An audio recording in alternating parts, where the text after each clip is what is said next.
جے کوئی پھر بھی گل کرے کہ تہاڈا کی خیال ہے کی کہو گے یزید دے بارے چ، تے مولانا احمد رضا صاحب دا بھی فتوی ہے،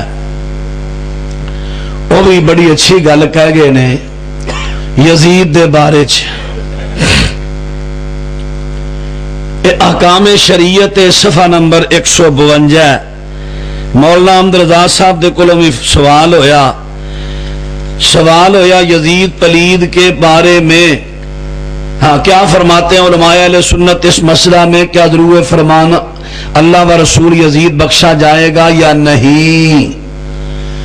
الجواب، یزید پلید کے بارے میں ائمہ اہل سنت کے 3 قول ہیں۔ امام احمد وغیرہ اکابر اسے کافر جانتے ہیں، یہ مولانا احمد رضا کا قول ہے، تو ہرگز بخشنا ہوگی، حالانکہ امام صاحب نے کتے کافر نہیں کیا امام احمد نے، اور امام غزالی وغیرہ مسلمان کہتے ہیں، تو اس پر کتنا ہی عذاب ہو بالآخر بخشش ضرور ہے، جتنا بھی عذاب ہو بالآخر بخشش ضرور ہے۔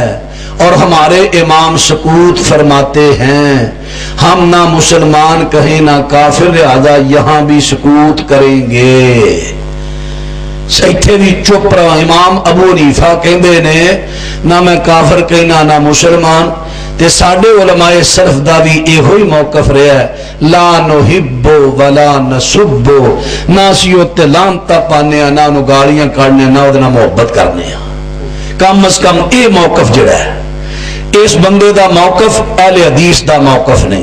اگر جو اور بھی کوئی اکا دکا اگر کوئی خطیب ہو جا بیان کر رہے ہیں ہو جا موقف انہوں دا ذاتی ہے، ساڈا جماعتی سلف صالحین دا موقف نہیں۔